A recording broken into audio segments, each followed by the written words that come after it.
नमस्कार, मी मंदार फणसे. बेधडकमध्ये तुमचं स्वागत. बेधडकमध्ये आज आपण चर्चा करणार आहोत महाराष्ट्रातल्या राजकीय परिस्थितीविषयीची. अर्थातच आजचा महाराष्ट्राचा दिवस सगळ्या महाराष्ट्राच्या जनतेचं अभिनंदन आणि शुभेच्छा देण्यासाठीच आहे.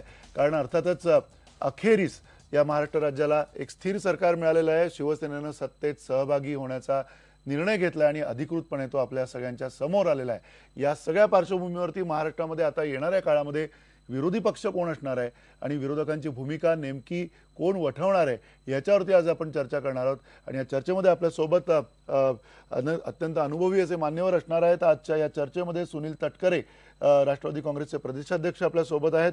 संजय उन्हाळे ज्येष्ठ पत्रकार आपल्यासोबत आहेत. अनंत दीक्षित ज्येष्ठ पत्रकार आपल्या या कार्यक्रमामध्ये आपल्यासोबत असणार आहेत. रत्नाकर महाजन काँग्रेसचे प्रवक्ते आपल्यासोबत असणार आहेत आणि भाजपकडून आमदार गिरीश बापट आपल्यासोबत असणार आहेत. पहिला प्रश्न खरं तर सुनील तटकरे तुम्हाला विचारायचा आहे, कारण शिवसेना भाजपसोबत सत्तेत गेल्यामुळे राज्यात विरोधक दुबळे झालेत का? कारण विरोधक नेमके कोण हे आता अजूनपर्यंत ठरलेलं नाहीये. पण तुम्ही सुद्धा दावा केलाय, काँग्रेसने सुद्धा दावा केलाय.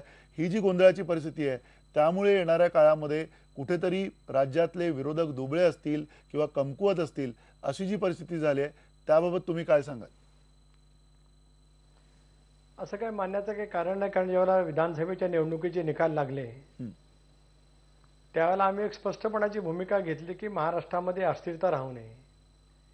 देशाच्या आर्थिक राजधानीमध्ये आणि देशाच्या राजधानीमध्ये जो वेगवेगळा फरक आहे तो त्या निमित्ताने राहावा. कारण आज आपण दिल्लीमध्ये पाहतो आहोत की त्या ठिकाणी राष्ट्रपती राजवट आली, काही कालावधीपुरता सरकार राहिलं केजरीवाल साहेबांचं.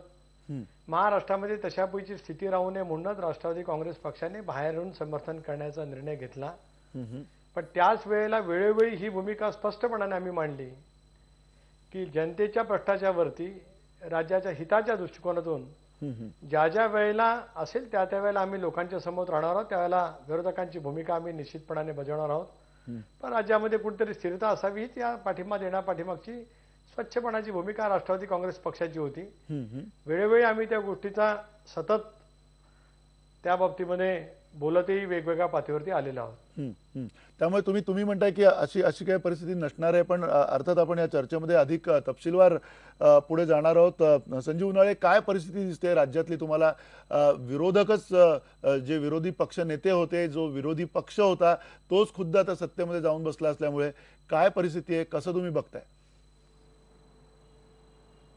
आणि महाराष्ट्राची जी ओळख होती सगळीकडे ती एक सुसंस्कृत राजकारणासाठी होती.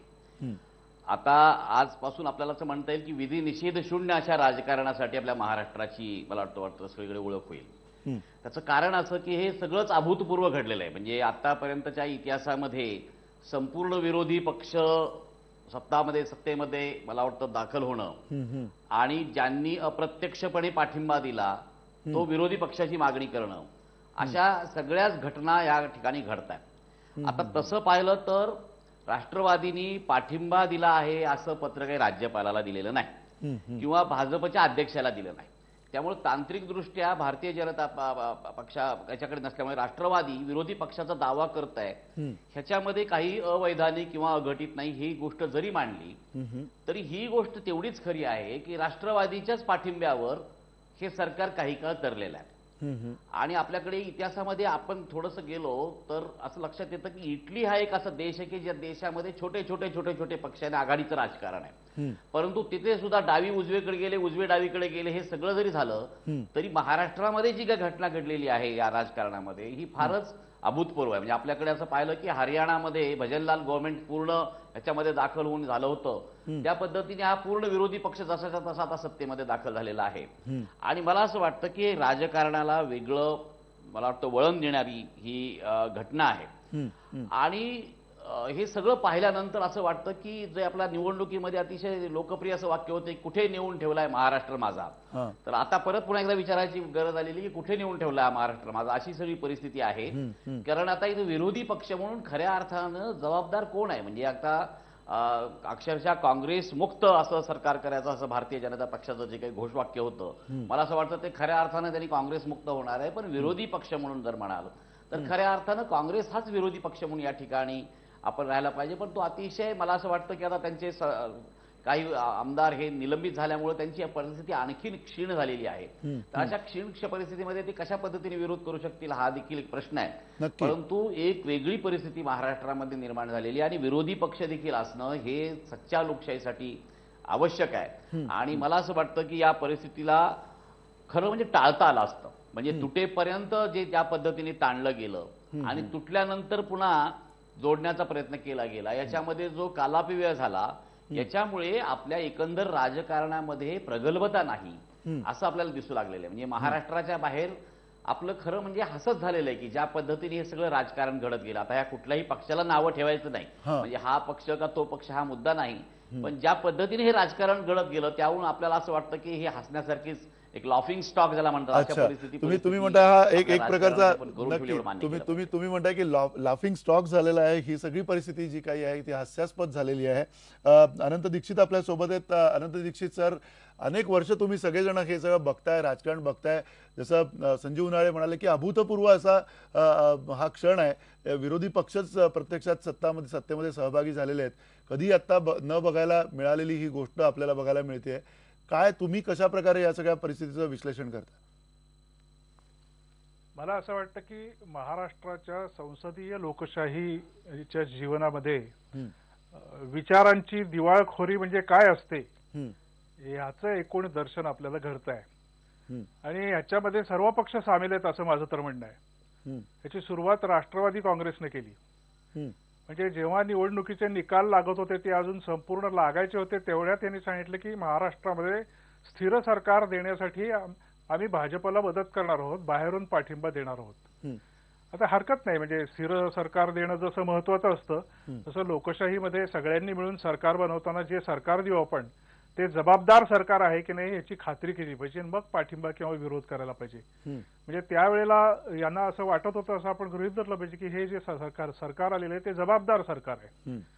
आणि आता तर गंमतच झाली, म्हणजे तिथे स्थिर सरकार देण्यासाठी विधानसभेमध्ये ते भाजपला बाहेरून पाठिंबा देणार होते आणि आता विधान परिषदेतही ते विरोधी पक्ष नेते मागतायत. म्हणजे याचा अर्थ तर ही जर परिस्थिती अशीच राहिली असती तर खालच्या सभागृहात यांनी बिलाला पाठिंबा दिला असता, वरच्या सभागृहात विरोध केला असता. हा काय प्रकार आहे?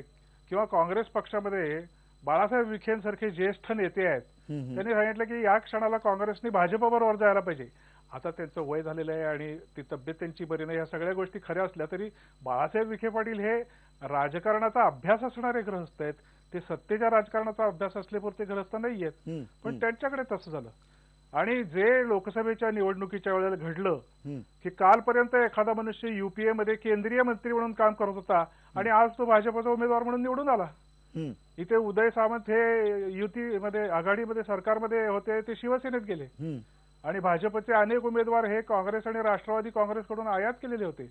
याचं कारण असं की राजकारण हे विचारावर चालतच नाही. सत्तेशिवाय समाजाचं परिवर्तन होऊच शकत नाही. आणि हे शरद पवारांसारखा ज्येष्ठ मनुष्य, महाराष्ट्रातला जाणता मनुष्य, एका सभागृहात एक परिस्थिती, दुसऱ्या सभागृहात दुसरीच परिस्थिती, हा काय प्रकार आहे? म्हणजे काही राजकीय विचार नावाचा काही भाग असतो की नाही? त्यामुळे कालपर्यंत शिवसेनेचे नेते विरोधी पक्ष नेते आणि आज सत्ताधारी पक्षामध्ये, उद्या परत उलट होऊ शकतं. म्हणजे हा खेळखंडोबा आहे एक प्रकारे. विरोधी पक्ष नेता हा संख्येवर किंवा त्यांचं काय आंदोलन करण्याच्या सामर्थ्यावर अवलंबून नसतो. म्हणजे छगन भुजबळ, वसंतदादा जेव्हा मुख्यमंत्री होते तेव्हा एकटेच शिवसेनेचे नेते होते, पण गृहनिर्माण खात्यावर भुजबळांनी सभागृह हादरवून सोडलेलं होतं. इतकी अप्रतिम भाषणाची. म्हणजे यशवंतराव चव्हाण मुख्यमंत्री असताना संयुक्त महाराष्ट्राची निर्मिती झाल्यानंतर त्यांची जी मिरवणूक निघाली होती त्यामध्ये यशवंतरावांच्या शेजारी एस.एम. जोशी उभे होते. उद्धवराव पाटलांसारखा किंवा कृष्णराव धुळपांसारखा ते अगदी मृणाल गोरे, निहाल अहमद इथपर्यंत याची परिस्थिती होती. परंतु आता कसं असतं, राजकीय रणांगणामध्ये सगळ्यात महत्वाची गोष्ट काय असते तर राजकीय दृष्ट्या आपला शत्रू कोण आहे ओळखता यावं लागतं. ज्या रणांगणात शत्रू कोण आणि मित्र कोण हेच कळत नाही तिथं काय वाटेल ते होऊ शकतं. वाटेल ते म्हणजे वाटेल ते नेमकं काय होऊ शकतं हे सुद्धा आपण खरं तर चर्चेला घेणार आहोत, विचारात घेणार आहोत. पण आपल्यासोबत डॉक्टर रत्नाकर महाजन आहेत. डॉक्टर महाजन, काय तुमची प्रतिक्रिया आहे? कारण आता विरोधी पक्षात होते, विरोधी पक्ष नेतेपद ज्यांच्याकडे होतं तीच शिवसेना सत्तेमध्ये सहभागी झालेली आहे एकीकडे. दुसरीकडे राष्ट्रवादी काँग्रेसने विरोधी पक्ष नेतेपदावरती दावा केलेला आहे. त्यांनी विनाअट असा पाठिंबा दिला होता. अलीकडे राष्ट्रवादी काँग्रेस म्हणले की आम्ही विधायक विरोधक म्हणून काम करू. नेमकं काय चाललंय असं तुमचं मत आहे? महाराष्ट्रामध्ये संयुक्त महाराष्ट्र स्थापन झाल्यापासूनचा वैधानिक इतिहास जर बघितला तर त्या इतिहासामध्ये निर्माण झालेली ही अभूतपूर्व अशी परिस्थिती आहे. याआधी असं कधीही घडलेलं नाही की कालपर्यंत जे संबंध राज्यभर या सरकारवर टीका करत आम्हीच खरे विरोधक असा टेंबा मिरवत फिरवत होते, ते एका रात्रीत अचानक सरकारमध्ये सामील झाले.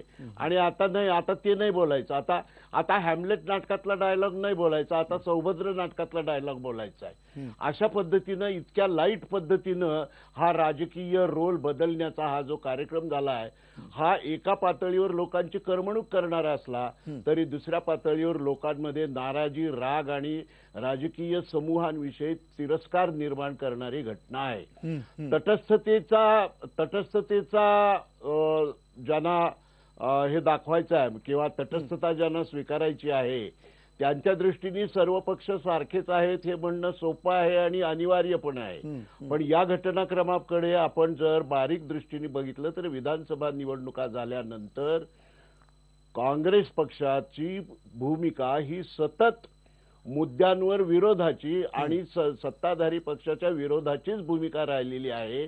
त्यात त्यांनी कुठं या दोन्ही डगरीवर पाय ठेवायचा प्रयत्न केलेला नाही. हा भेद सूक्ष्म असला तरी तो वास्तवातला आहे आणि तो लक्षात घेतला पाहिजे आणि तटस्थतेसाठी या वास्तवाचा बळी देता कामा नये. नक्की दोन मुद्दे खरं तर आनंद दीक्षित आणि डॉक्टर महाजन यांच्या बोलण्यातून आपल्या समोर आलेले आहेत. आपल्या सोबत आता गिरीश बापट सुद्धा आहेत. गिरीशजी, तुम्हाला हा प्रश्न विचारायचा आहे की एकीकडे महाजन सर म्हटलेत की पूर्णपणे तिरस्काराची भावना सुद्धा लोकांमध्ये असणं साहजिक आहे आणि त्याबरोबरीनं कुठे ना कुठे सत्तेशिवाय परिवर्तन नाही अशी मानसिकता सर्वच राजकीय पक्षांमध्ये येताना दिसते. कदाचित काँग्रेसकडे पर्याय नसल्यामुळे काँग्रेस तिथे तेवढी यावेळेला बाजूला होती या सगळ्या परिस्थितीच्या. पण बाकी तरी सगळे पक्ष अगदी राष्ट्रवादी काँग्रेसपासून ते शिवसेनेपर्यंत आपापल्या भूमिका सोयीच्या त्यांनी घेतलेल्या यावेळेला आपण बघितलेलं आहे. तुम्हाला असं वाटतं का की ह्या दोन्ही गोष्टी या आता येणाऱ्या काळामध्ये तुम्हाला याची उत्तरं द्यावी लागतील? एकीकडे लोकांना तिरस्कार वाटतोय का, त्याच्यावरती तुमचं काय मत आहे? आणि त्याहीपेक्षा महत्त्वाचं म्हणजे सत्तेसाठीच परिवर्तन सत्तेच्या मार्फतच होऊ शकतं, हा जो काही एक सगळ्या विचारांना तिलांजली देऊन पुढे जाण्याचा प्रयत्न आहे आत्ताच्या राजकीय मानसिकतेचा, त्याच्याबद्दल तुम्ही काय म्हणाल? असं आहे की निवडणुकीच्या माध्यमातून लोकशाहीमध्ये सरकार स्थापन होतं आणि सरकार स्थापन होताना बहुमत आणि इतर सगळे पक्ष त्याचे घटक पक्ष असं करून कोणाला तरी मेजॉरिटी ही असावी लागते, तो सरकार स्थापन करतो. डॉक्टर महाजनांचा रोख कोणावर होता हे सगळ्यांना माहिती आहे की राष्ट्रवादीवर ते जास्त याच्या संदर्भात. अनंतराव दीक्षितांनी एक वैचारिक भूमिका चांगली मांडली. मला तुम्ही एक सांगा की ह्या राज्यात आता जेव्हा निवडणुका झाल्या तेव्हा राज्यात सगळ्यात जास्त मोठा पक्ष म्हणून भारतीय जनता पार्टीला लोकांनी निवडून दिलं आणि अपेक्षा ही होती की यांनी आता राज्यकारभार चालवावा. आणि म्हणून त्यांच्या लोकांची जी भूमिका होती, लोकांनी जे जनमत दिलं होतं, लोकांचा जो कौल होता त्याचा आदर करून भारतीय जनता पार्टीने राज्यपालांकडे जाऊन सत्ता स्थापनेचा दावा केला. आम्ही सत्तेमध्ये आलो, आमचं मंत्रिमंडळ झालं. आता हे झाल्यानंतर राष्ट्रवादीची भूमिका वेगळी होती, काँग्रेसची भूमिका वेगळी होती आणि शिवसेनेची भूमिका वेगळ्या कारणाकरता वेगळी होती. शिवसेनेला आमच्या बरोबर यायचं होतं आणि आम्हालाही शिवसेनेला घ्यायचं होतं. पण वाद किंवा एकमत ह्याच्यात झालं नाही की कोणाला काय पाहिजे. ही खरं चर्चा फार प्रेसमधनं झाली, ती खोलीत बंद झाली असती तर खरं चांगलं झालं. पण सेनेला देखील सत्ता हवीच होती, आम्हालाही हवी होती. त्या दोन काँग्रेसना मिळणार नाही हे माहिती होतं. जनमताचा कौल असा होता की आम्ही आता काँग्रेसला बाजूला सारलेला आहे, तुम्ही दोघं एकत्र येऊन ह्या राज्यातली सत्ता चालवा, जनतेला जे पाहिजे ते द्या आणि 5 वर्ष उत्तम राज्यकारभार करा. आता हा आमचा प्रयत्न चालू होता शिवसेनेबरोबर. आता काँग्रेस आणि राष्ट्रवादीतल्या ज्या कुरघोड्या आहेत त्याच्यामध्ये काँग्रेसला कोणी बरोबर घ्या आणि या म्हटलंही नाही. पण शरद पवारांनी एक वेगळी भूमिका घेतली. त्यांनी त्याच्या मागे एक तात्विक भूमिका सांगितली की राज्य स्थिर असावं तरच प्रगती होईल आणि आता ज्या पद्धतीचं संख्याबळ आहे त्याच्यामध्ये हे राज्य अस्थिर होईल असं आम्हाला वाटतं, म्हणजे प्रगती होणार नाही असं आम्हाला वाटतं. आणि म्हणून आमची एक भूमिका आहे पक्ष म्हणून की आता निवडणुका झाल्या, जनतेने कौल दिला, पण हे राज्य नीट चाललं पाहिजे आणि म्हणून त्यांनी आपणून सगळा निकाल लागून आमचं काही ठरण्याच्या आतमध्ये त्यांच्या एक अनुभवाच्या माध्यमातून सांगितलं की आम्ही होणाऱ्या सरकारला पाठिंबा देणार नाही, आहोत. पण त्या पाठिंब्याबद्दल सुद्धा तुम्ही शिताफीनी काहीच बोलला नव्हतात मधल्या काळामध्ये. गिरीशजी, या सगळ्या राष्ट्रवादी काँग्रेसच्या इतक्या जाणत्या अशा पाठिंब्यावरती सुद्धा तुम्ही मधल्या काळात काहीच बोलला नाहीत. हा सुद्धा तुमच्या पक्षाचा जाणतेपणा म्हणता येईल का? असं नाही, असं आहे की भारतीय जनता पार्टीने ही भूमिका घेतली, आम्ही 133 आहोत, सगळ्यात मोठी आहोत. कोणी काँग्रेसने सांगितलं आम्ही अविश्वास आणतो, शिवसेनेने जरी सांगितलं आम्ही अविश्वास आणतो, कारण अविश्वास आणून पुढे काय करणार हा त्यांच्या पुढेही प्रश्न होता. त्यामुळे जे चाललंय ते चालू द्या अशा भूमिकेत शरद पवारांनी त्याच्यात प्रमुखत्व काय म्हणतात एकच मिनिट तुम्हाला थांबवतो. सुनील तटकरे आपल्या सोबत आहेत. सुनील तटकरे, तुम्ही काय म्हणाल? कारण सातत्यानं राष्ट्रवादी काँग्रेसचाच विषय. मी एक मिनिटात येतो तुमच्याकडे, मी एक मिनिटात येतो. सुनील तटकरे, सातत्यानं आता गिरीश बापट सुद्धा त्यांनी सुद्धा उल्लेख केला, दीक्षितांनी सुद्धा उल्लेख केला, प्रत्येकाने तुमच्या पक्षाचा उल्लेख केलाय. काय म्हणाल तुम्ही या सगळ्यावर? नाही, दीक्षित साहेबांनी जी भूमिका या ठिकाणी मांडली त्याच्याबद्दल मला प्रामुख्याने पहिल्यांदा बोलायचं आहे. शरद पवार साहेबांनी खालच्या सभागृहामध्ये वेगळी, वरच्या सभागृहामध्ये वेगळी भूमिका घेतली असं त्यांनी जे सांगितलं ते मला निश्चितपणाने खोडून काढायचं आहे. गेल्या 15 वर्षामध्ये राज्यामध्ये आम्ही सत्तेवरती आहोत. किती विधेयकांच्या वरती मतदान झालं? विधेयकांच्या वरती मत मांडणं, विधेयकाच्या संदर्भामध्ये आपली भूमिका मांडणं लोकशाहीमध्ये आहेच. काही वेळेला ते दुरुस्त्या केल्या जातात, सरकार पक्षाकडनं सुद्धा काही वेळेला दुरुस्ती करण्यासंबंधीची भूमिका घेतली जाते. आता जे गिरीश बापट म्हणाले त्या पद्धतीने त्या कालावधीमध्ये आम्ही जी काही भूमिका घेतली ती केवळ केवढ्यासाठीच की त्यावेळेला शिवसेना आणि भारतीय जनता पक्षाचं जमलेलं नव्हतं, ते आणखीन टोकाला गेलेलं होतं. अशा वेळेला महाराष्ट्रामध्ये अस्थिरता राहू नये. एकदा कौल मिळाला 122 जागांचा, म्हणजे सर्वात जास्ती जागा भारतीय जनता पक्षाला मिळाल्या, आम्ही ते मान्य केलं. आणि त्या भूमिकेमध्ये विधायक भूमिका असली पाहिजे. केवळ विरोधासाठी विरोध म्हणजे ती विरोधकांची भूमिका आमची राहणार होती. आम्ही कधी त्या भूमिकेपासून दूर गेलो नाही, ना आम्ही आमच्या तत्वापासून दूर गेलो, ना आम्ही आमच्या विचारसरणीपासून दूर गेलो. पण महाराष्ट्रामध्ये अस्थिरता राहणं हे महाराष्ट्रासारख्या प्रगत पुरोगामी राज्याच्या दृष्टिकोनातून हिताचं होणार नाही. ही भूमिका पवार साहेबांनी आणि राष्ट्रवादी काँग्रेस पक्षाने स्वीकारली. त्याच्यात कुठेही वैचारिक तडजोड नव्हती. तुम्ही हे म्हणाले त्याप्रमाणे त्यांना पहिल्या दिवसापासून त्यांना सोबत घ्यायचं होतं. मी तर काल परवा पाहिलंच टीव्हीवरती रामदास कदम बोलत असताना की विरोधी पक्ष नेतेपद आम्ही खेचून आणलं. आता विरोधी पक्ष नेतेपद खेचून आणणारी माणसं सत्तेसाठी सुद्धा चर्चा करत होती, हे दृश्य आपण पाहिलं. मला त्याबद्दल काय टीका टिप्पणी करायची नाही, कारण प्रत्येक राजकीय पक्षाची भूमिका काय आहे हे आता महाराष्ट्र त्या निमित्ताने जाणतो आहे. आमची भूमिका जी आहे, आणि आपण पाहिले राष्ट्रवादी काँग्रेस पक्षामध्ये आज निर्वाचित असलेली माणसं 95 ते 99च्या कालखंडामध्येच विरोधी पक्षाची भूमिका बजावण्यामध्ये पुढे होती. ज्याचा उल्लेख या ठिकाणी दीक्षित साहेबांनी केला, भुजबळ साहेबांचा. 95 ते 99च्या कालखंडामध्ये आपण पहा, विधानसभा असेल, विधान परिषदेमध्ये असेल, राष्ट्रवादी काँग्रेस पक्षामध्ये असणारे नेते मंडळी त्यावेळेच्या एकत्रित काँग्रेसमध्ये असताना प्रभावीपणाने जी भूमिका मांडत होती, तेव्हा त्या भूमिकेमध्ये तसोबरी फरक काली होणार नव्हता, आजही उद्याही भविष्यामध्ये. आणखीन एक महत्वाचा मुद्दा येतोय. राज्यात आता काँग्रेस राष्ट्रवादीपैकी खरं तर नैसर्गिक विरोधक कोण हे सुद्धा ठरवायची ही वेळ आलेली आहे. या वेळामध्ये नेमकं तुमचं मत काय तेही जाणून आम्हाला घ्यायचं आहे. कारण अर्थातच नैसर्गिक मित्र हे एकमेकांच्या विरोधात टाकून नैसर्गिक मित्र म्हणून पुन्हा एकदा एकत्र आलेले आहेत सत्तेमध्ये. आणि एका छोट्याशा ब्रेक नंतर आपण ही चर्चा सुरू ठेवणार आहोत. आपण बघणार आहोत नैसर्गिक विरोधक कोण आहे या राज्यातला, आणि त्याबाबत आपण चर्चा करणार आहोत. हॅशटॅग बेधडक वापरून तुम्ही फेसबुक आणि ट्विटरवरनं तुमच्या प्रतिक्रिया या संदर्भातल्या देऊ शकता. काही प्रातिनिधिक प्रतिक्रिया आम्ही या कार्यक्रमातून तुमच्या समोर आणू एका छोट्याशा ब्रेक नंतर.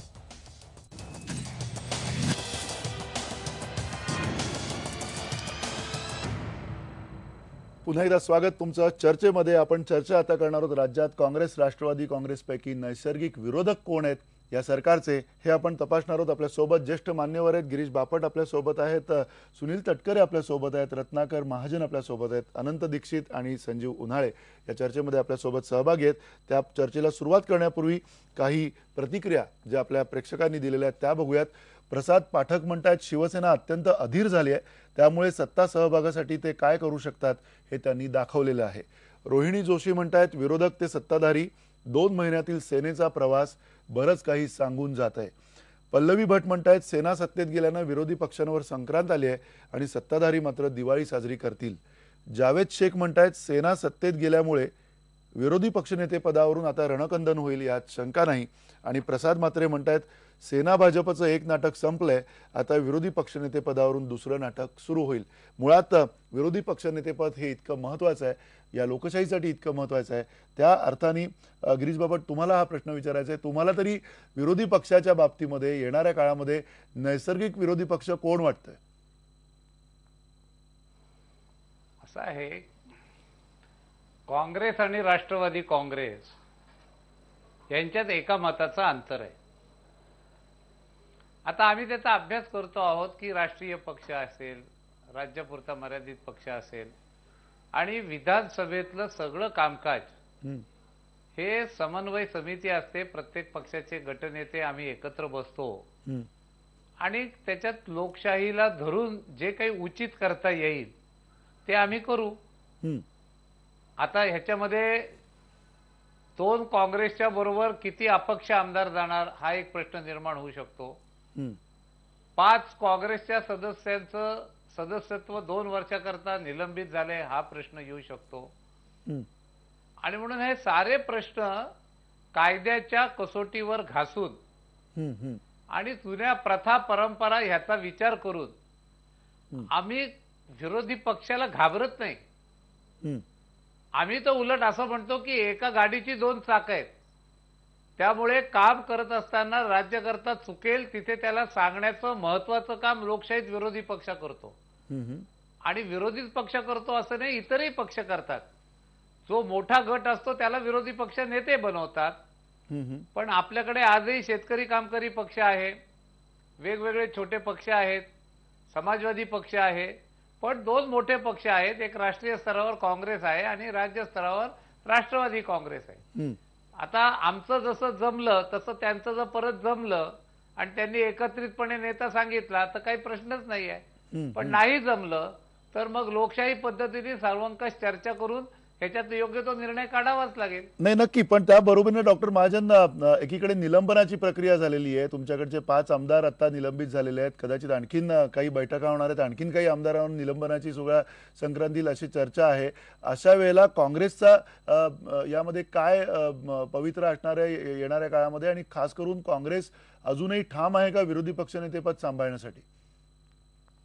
3 दिवसाच्या विधानसभा अधिवेशनामध्ये ज्या अनेक अवैध, बेकायदेशीर आणि अनैतिक गोष्टी भारतीय जनता पक्षानं सत्तेच्या मस्तीमध्ये केल्या, त्यातली एक गोष्ट म्हणजे काहीही आधार नसताना काँग्रेसच्या 5 सदस्यांचं निलंबन घडवून आणलं. त्यांचं म्हणणं असं की हे सगळं व्हिडिओ रेकॉर्डिंग उपलब्ध आहे. अडचण अशी की हे व्हिडिओ रेकॉर्डिंग सभागृहातल्या आतलं असल्यामुळं आणि त्याचे कस्टोडियन सभापती असल्यामुळं ते तुमच्या आमच्यासारख्याला बघायला मिळण्याची सुतराम शक्यता नाही. त्यामुळं you have to take their word for whatever it is. त्यामुळं आम्ही म्हणतो तेच खरं आणि म्हणून आम्ही केलं ते बरोबर, अशा प्रकारची भूमिका भारतीय जनता पक्षानं जरी घेतली तरी नियमानुसार त्या सदस्यांचं निलंबन झालेलं असलं तरी ते अजूनही विधानसभेचे सदस्य आहेत, त्यांचं सदस्यत्व गेलं नाही. त्यामुळं या 42 या संख्येमधून 5 वजा करून पुढचा विचार करणं याला साध्या शब्दात रडीचा डाव खेळणं असं म्हणतात. आणि हा रडीचा डाव खेळण्यात भारतीय जनता पक्ष पहिल्यापासून माहीर आहे. उदाहरणार्थ राज्यपालांकडे गेले आणि सरकार स्थापनेचा दावा कोणी केला? फक्त 5 लोकांनी केला. ती जी तथाकथित कोर कमिटी आहे त्या कमिटीने जाऊन सांगितलं की आम्हाला सरकार स्थापनेची संधी द्या. प्रथा अशी आहे की जो क्लेम करतो त्याला किती लोकांचा पाठिंबा आहे त्याची यादी, त्याच्या सह्या जर त्याचं एकट्याचं बहुमत नसेल तर त्याला पाठिंबा देणारे इतर पक्ष कोण आहेत? नाही, पण त्यांचा हा पाठिंबा- मुद्दा थोडा मागे पडला. आपण विरोधी पक्षनेते पदाच्या संदर्भामध्ये नाही पुन्हा नाही, मागे नाही पडला. नाही, मागे नाही पडला. तो अजूनही लागू आहे, कारण त्याची लिंक मी तुम्हाला लावून देतो. थोडं थांबा. हा अशा पद्धतीनं न करता फक्त 5 लोकांच्या आधारे RSSचा स्वयंसेवक असलेल्या राज्यपालाच्या मार्फत सत्तेवर यायचं आणि त्यानंतर दडपशाहीनी केवळ आवाजी मतदान या आधारे करायचं, हे जे सगळं सत्र सुरू आहे त्या सत्राचाच पुढचा भाग म्हणजे 5 लोकांची संख्या कमी झाली असं गृहीत धरून काँग्रेसला विरोधी नाही, मूळ पक्षनेतेपद द्यायचं नाही. मुद्दा हाच आहे. तुम्हाला विचारायचं आहे खरं तर प्रश्न सगळ्यात पदाचा नाही, नाही, पदाचा जरी प्रश्न प्रश्न नसला तरी पदाचा नाही. तांत्रिकदृष्ट्या आता कुणाला विरोधी पक्षनेतेपद जाऊ शकतं याबद्दलचं आपण चर्चा करतोय. सुनील तटकरे, तुम्हाला काय वाटतं, विरोधी पक्षनेतेपद त्या अर्थाने तुमच्याकडेच यायला पाहिजे?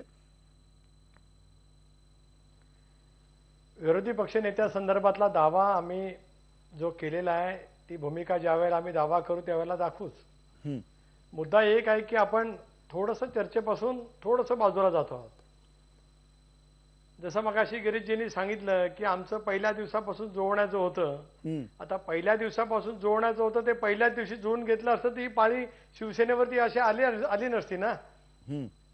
ठीक आहे, विरोधी पक्ष नेत्याच्या संदर्भामध्ये आमची भूमिका आम्ही सांगितली, कारण निवडणूक पूर्व आघाडी आमची काही पक्षांच्या जवळ झालेली होती आणि निवडणूक पूर्व आघाडी गृहीत धरून विरोधी पक्ष नेत्याच्या संख्येच्या वतीमध्ये विचार केला जावा, ही भूमिका आज राष्ट्रवादी काँग्रेस पक्षाने त्या ठिकाणी घेतलेली आहे. हीच भूमिका संसदेमध्ये त्या ठिकाणी काँग्रेस पक्षाने घेतलेली होती. यापेक्षा काही वेगळी भूमिका आम्ही त्या ठिकाणी काही मांडत नाही आहोत. मग त्या अर्थाने संजय उन्हाळे, तुम्हाला हा प्रश्न विचारायचा की तांत्रिकदृष्ट्या तुम्हाला काय वाटतंय, कोणाला जास्ती, काँग्रेस की राष्ट्रवादी काँग्रेस, नैसर्गिक विरोधी पक्ष कोण आहे असं तुम्हाला वाटतंय? काय अंदाज देता येईल? आता तांत्रिकदृष्ट्या जर पाहिलं तर राष्ट्रवादीच आहे, पण मला असं वाटतं की याच्याकडे जरा थोडं वेगळ्या पद्धतीने पाहिलं पाहिजे. आपल्याकडे एकीकडे आपण इतके दिवस म्हणत होतो की हा यशवंतरावांचा महाराष्ट्र, आता आपल्याला म्हणायचं की हा महाराष्ट्र हा फक्त शरद पवारांचा महाराष्ट्र आहे. त्यांना सत्तेपेक्षा महाराष्ट्राच्या स्थैर्याची फार काळजी होती आणि ते स्थैर्य देण्यासाठी त्यांनी ती जी भूमिका घेतली, त्या भूमिकेमुळं मधल्या काळामध्ये जे फोर्सेस होते, जे उजवे फोर्सेस आपण म्हणतो, राईट फोर्सेस, ज्याच्यामध्ये शिवसेना आणि भारतीय जनता पक्ष यांचं त्यांनी बक्तेदारी आमच्या पक्षाची नाही असं जाहीर करून पुन्हा ते उजवे फोर्सेस त्यांनी एकत्र आणले. आणि मला असं वाटतं हे काम त्यांनीच मोठ्या प्रमाणावर त्यांच्या म्हणजे युक्तीने त्यांनी केलेलं आहे. आणि आता जर पुन्हा परत पाहिलं तर यांच्याकडे पुन्हा 45 आमदार आहेत. आणि तांत्रिकदृष्ट्या जरी म्हटलं तरी आता कसं आहे की आवाजी मतदानामध्ये ज्या पद्धतीने साथ दिलेली आहे राष्ट्रवादीने, हे पाहता मला असं वाटतं की त्याचे विधान सभेचे सभापती सुद्धा हे 5 जे निलंबित झालेले आहेत आमदार, त्यांना परत न्याय मिळेल अशी काही भूमिका दिसत नाही, किंवा दिला तरी त्यांची संख्या कमी पडेल. आणि अशा परिस्थितीमध्ये मला असं वाटतं की राष्ट्रवादी हे विरोधी पक्षाचा जे दावा करत आहे, हे दावा करण्यामध्ये खरं तर टेक्निकली पाहिलं तर चुकीचं काहीच नाही, कारण त्यांनी काही राज्यपालाकडे असं पत्र दिलेलं नाही, किंवा मी जसं मगाशी म्हणलं की भारतीय जनता पक्षाकडे, त्याच्यामुळे अवैधानिक असं ते राष्ट्रवादीने काहीच केलेलं नाही. परंतु खऱ्या अर्थानं हा सगळा जो डाव आहे हा त्यांनी ज्या पद्धतीने आखला, त्यावरून मला असं वाटतं की त्यांना यावेळेस लाल दिव्याच्या 2 गाड्या मिळतील, म्हणजे स्थैर्यासाठी. म्हणजे विधान परिषदेमध्ये तटकरे साहेब आहेतच आणि आता पुन्हा विधानसभेचा विरोधी पक्ष, अशा पद्धतीची सगळी खेळी आहे. परंतु याच्यामध्ये नैसर्गिकरित्या जर म्हणाल तर काँग्रेस हाच खऱ्या अर्थानं त्यांचा विरोधी पक्ष आहे, पण त्याचं पानिपत झालेलं आहे. कारण काँग्रेसलाच विरोध हा मला असं वाटतं मेन अजेंडा होता भारतीय जनता पक्षाचा, तो शिवसेनेचा होता. आणि मला असं वाटतं की हे सगळं जे चित्र आहे, ही चित्र या एकंदर या काही दिवसाच्या राजकारणामध्ये आपल्याला बदललेलं पाहायला नक्की. तुम्ही म्हणताय काही दिवसाच्या राजकारणामध्ये बदललेलं पाहायला मिळेल. ब्रेक नंतर आनंद दीक्षित, तुम्हाला हाच पुन्हा प्रश्न विचारायचा आहे की एकीकडे हा सगळा गोंधळ आहे, वैचारिक गोंधळ आहे. राष्ट्रवादी काँग्रेसने पुन्हा एकदा आता एक आणखीन वेगळी खेळी केलेली आहे. त्यांनी स्वतः संख्याबळाच्या आधारावरती म्हटलंय की आम्हाला विरोधी पक्षनेतेपद पाहिजे, पण नेमकी ही भूमिका आणि त्याच्यामधला अर्थ काय दडलाय तोही आम्हाला तुमच्याकडनं समजून घ्यायचा आहे एका छोट्याशा ब्रेक नंतर.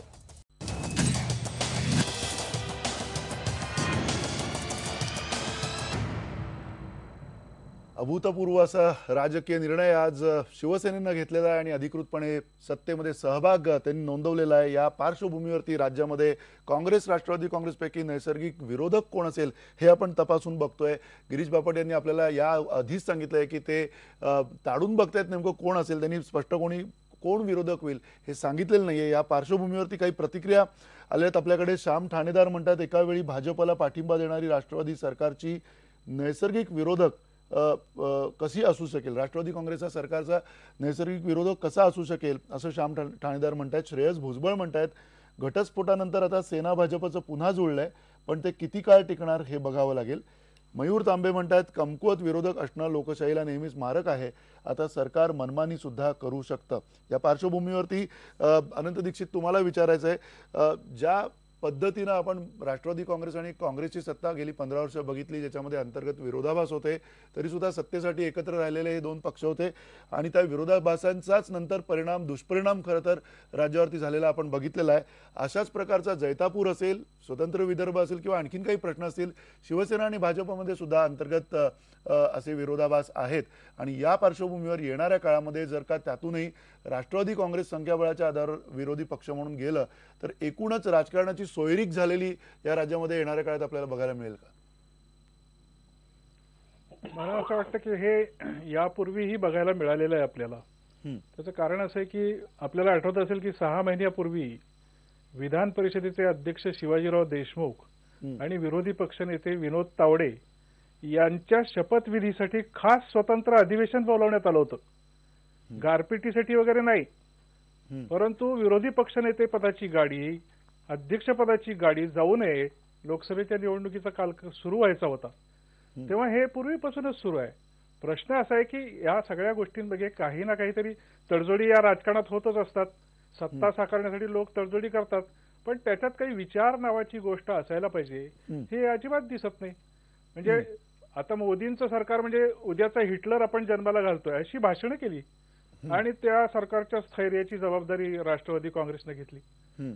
किंवा बीजेपीमध्ये सुद्धा आपण बघितलं की ज्या माणसांनी काय म्हणायचं की या मागच्या विधानसभेमध्ये ज्यांनी त्या एका पोलीस अधिकाऱ्याला मारलं त्याच्या संदर्भात सगळे पक्ष एक झाले.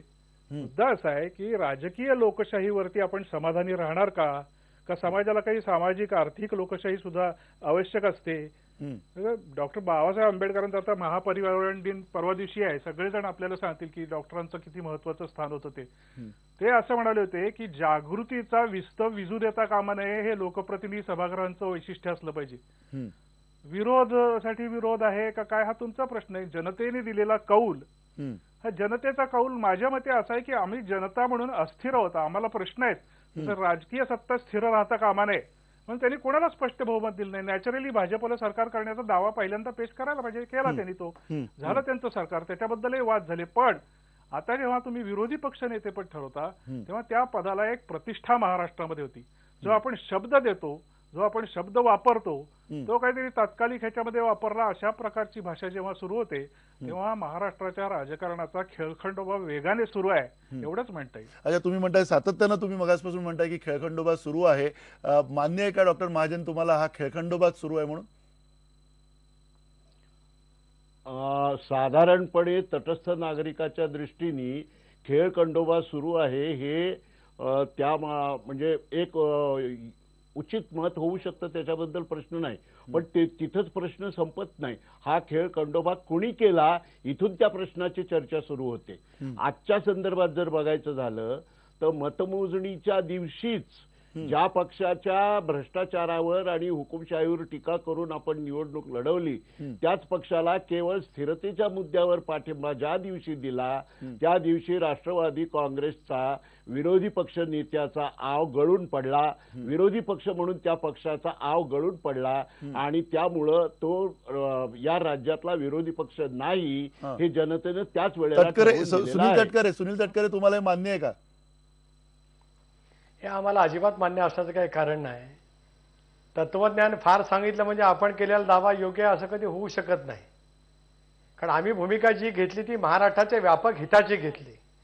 आज आपण पाहतो आहोत गेल्या महिन्याभरामधलं जे काही चित्र उभं राहिलेलं आहे, खरं आजचा हा प्रश्न तुम्ही नैसर्गिक विरोधक कोण याच्यापेक्षा नैसर्गिक मित्र कोण होते एकमेकाचे, ते एकमेकाचे विरोधक कसे झाले आणि आज पुन्हा सरकारमध्ये कसे आले, हा प्रश्न इतरांना कोणाला तरी विचारायला पाहिजे. नाही, आपण हे प्रश्न विचारूच, कारण ते दोन्ही पक्ष म्हणजे खास करून शिवसेना येत नाहीये गेले काही काळ चर्चांमध्ये. शिवसेना कुठेही नाहीये. शिवसेनेनी चर्चांपासून मुक्ती मिळवलेली आहे अशी परिस्थिती आहे. पण त्यातही सत्तेमध्ये तुम्हाला जाण्यासाठी मुक्ती मिळवली असेल.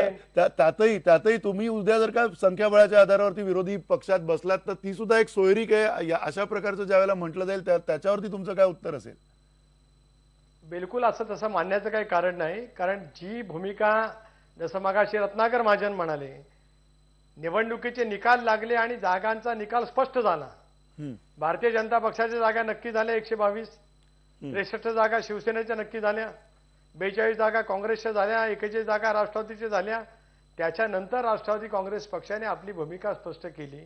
कारण त्यावेळेला भारतीय जनता पक्ष आणि शिवसेनेमधला कमालीचा तणाव लक्षामध्ये घेता तुमच्यानी माझ्या महाराष्ट्रात, पुरोगामी राज्यात, प्रगतिशील राज्यात अस्थिरता राहू नये या व्यापक दृष्टिकोनातून ती भूमिका घेत असतानाच विरोधाची आमची भूमिका ही कायम राहणार आहे हे त्याच्यानंतरच्या प्रत्येक वक्तव्यातून स्पष्ट झालेलं आपल्याला पाहायला मिळालं. पवार साहेबांचं वक्तव्य आपण नेहमी पाहिलं, त्या बाबतीमध्ये प्रफुल्ल पटेलजींचं वक्तव्य सुद्धा पाहिलं, अजितदादांचं पाहिलं, भुजबळांचं पाहिलं, प्रदेश राष्ट्रवादी काँग्रेस पक्षाचा अध्यक्ष म्हणून माझी सुद्धा भूमिका तुम्ही अनेक वेळा त्यानिमित्ताने पाहिली.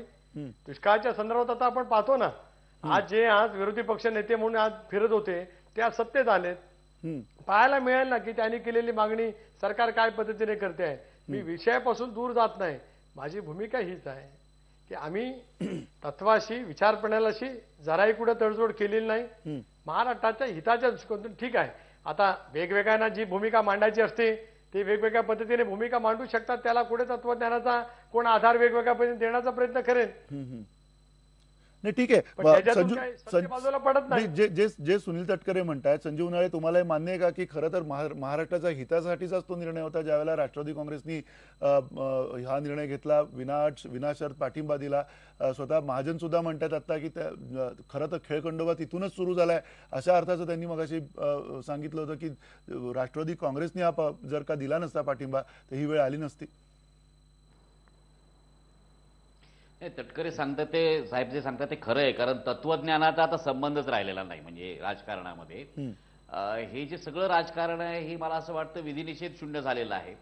आणि राष्ट्रवादी काँग्रेसनं शिवसेनेचा जो कडवेपणा आहे सुरुवातीच्या काळातला, हा मवाळ करण्याचं मला वाटतं मोठं काम त्यांनी केलं. आज त्या ज्या मवाळपंथीय झालेले आहेत एकदम सत्तेमध्ये येण्यासाठी, हे देखील त्यांनी काम केलेलं आहे. हे कोणीही अमान्य करू शकत नाही. कारण पहिली जी भूमिका आहे ही अतिशय अकल्पितपणे राष्ट्रवादी काँग्रेसने घेतली. म्हणजे ह्याच्याबद्दल राजकारणाची ज्याला पूर्ण जाण आहे अशा पद्धतीने त्यांनी ते खेळी खेळली. आणि ती खेळी खेळल्यामुळेच मला असं वाटतं की भारतीय जनता पक्षाला बळ आलं की आता यांना आपण नमवू शकतो.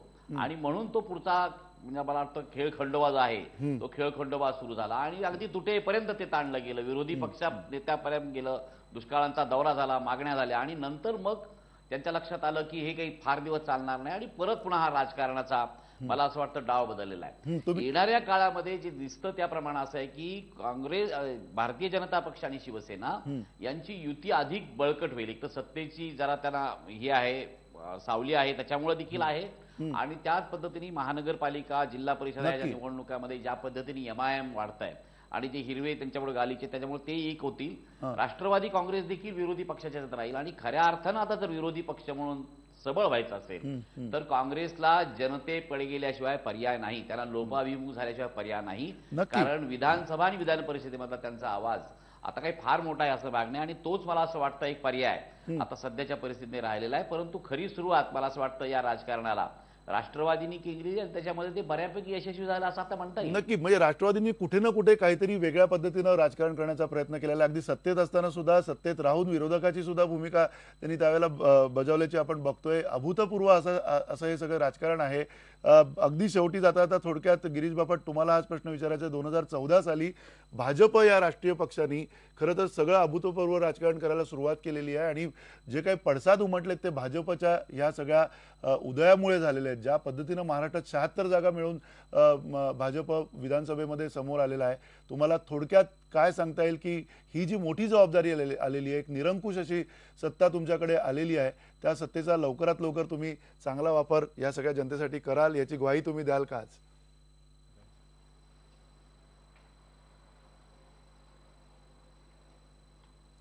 गिरीश बापट. मला वाटतं गिरीश बापट यांना आवाज जात नाहीये, पण अगदी थोडक्यात जर का सांगायचं झालं तर या सगळ्या 2014 या वर्षामध्ये आपण बघितलं की किती मोठ्या प्रमाणावरती स्थित्यंतरं राजकीय झालेली आहेत आणि त्या राजकीय स्थित्यंतराचा आजचा दिवस जो आहे तो अत्यंत महत्त्वाचा आहे. विरोधी पक्षात असलेला शिवसेना पुन्हा एकदा सत्तेत गेलेला आहे.